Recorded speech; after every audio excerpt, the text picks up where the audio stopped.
नमस्कार साथियों, शुरू करते हैं श्रीमद् भगवद गीता का अगला भाग। आगे भगवान कहते हैं, हे अर्जुन, सर्व यज्ञों में ज्ञान यज्ञ अति श्रेष्ठ है। सर्व यज्ञों में ज्ञान यज्ञ अति श्रेष्ठ है। ज्ञान का मनन चिंतन करो, इससे हमारी बुद्धि में शक्ति आएगी। क्योंकि ज्ञान में शक्ति है तो सभी यज्ञ में ज्ञान यज्ञ अति श्रेष्ठ है। क्योंकि ज्ञान माना समझ, ज्ञान माना समझ।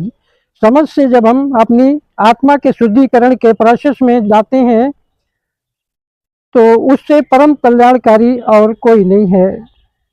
क्योंकि महान पाप आत्माएं भी ज्ञान नैया द्वारा ही संसार सागर को पार कर लेते हैं। जिस प्रकार अग्नि ईंधन को भस्म कर देती है, जिस प्रकार अग्नि ईंधन को भस्म कर देती है, वैसे ही ज्ञान में वो शक्ति है जो विकर्मों को भस्म कर देता है। सर्व विकर्म और साधनों की आसक्ति और मोह को समाप्त कर ज्ञान योग की परिपक्व अवस्था से ही आत्मा शुद्ध और पवित्र बनती है। ज्ञान में वो शक्ति है जो आत्मा के सर्वपूर्व विकर्म को दग्ध कर सकती है और हमारी परिपक्व अवस्था बना सकती है और आत्मा को पवित्र बनने की विधि बता सकती है। भगवान ने आगे कहा कि जिसने इंद्रियों का संयमित कर वासनाओं को जीता है, साधनों में आसक्ति नहीं है तथा परमात्मा में श्रद्धा है और विश्वास है, वही ज्ञान की पराकाष्ठा को प्राप्त कर सकता है, अर्थात सर्वोच्च स्थिति को प्राप्त कर लेता है। ज्ञान मार्ग में पुरुषों में अग्रसर होकर के परम शांति को प्राप्त कर लेता है।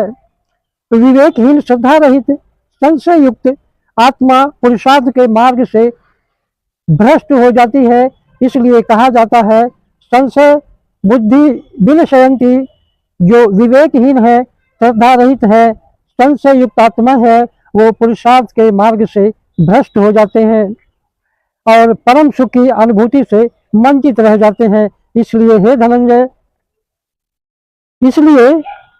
हे धनंजय, परमात्मा के प्रति समर्पण भाव से और कर्म योग की विधि से तथा ज्ञान युक्त विवेक की तलवार से अज्ञान से उत्पन्न संशय का नाश कर समस्त भाव से कर्म करो तो सर्व प्रकार के बंधनों से मुक्त हो जाओगे। ये समर्पण भाव विकसित करने की प्रेरणा भगवान ने अर्जुन को दी और आगे बताया कि ज्ञानी पुरुष दिव्य ज्ञान की अग्नि से शुद्ध होकर बाहरी रूप से सारे कर्म करता है, अर्थात निमित्त भाव से सारे कर्म करता है, किंतु अंतर में उस कर्म के फल का परित्याग करता हुआ शांत, विरक्त, सहनशीलता, आध्यात्मिक दृष्टि तथा आनंद की प्राप्ति कर लेता है। इस अध्याय में पहले श्लोक से लेकर 6वें श्लोक का संन्यास योग और कर्म योग में निष्काम कर्म योग श्रेष्ठ बताया गया है। 7वें श्लोक से 12वें श्लोक तक संन्यास योग और कर्म योग के लक्षण और उसकी महिमा बताई गई है। 13वें श्लोक से 26वें श्लोक तक ज्ञान योग का विषय लिया गया है और 27वें श्लोक से लेकर 29वें श्लोक तक भक्ति सहित ज्ञान योग का वर्णन किया गया है। यहाँ पर पुनः अर्जुन एक प्रश्न पूछता है कि संन्यास योग और कर्म योग में क्या अंतर है।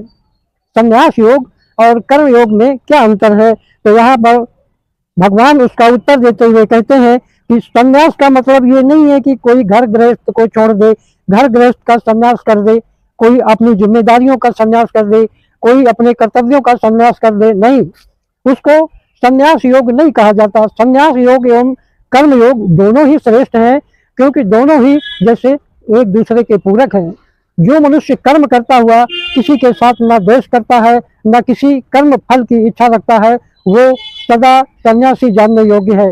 व्यक्ति को बांधने वाले या मुक्त करने वाले उसके कर्म नहीं है, बल्कि उसके कर्म करने की वृत्ति है कि कौन सी वृत्ति से वो कर्म किया गया है। द्वेष, वैर, लोभ, कामना आदि विकारों का त्याग ही संन्यास है। कर्तव्य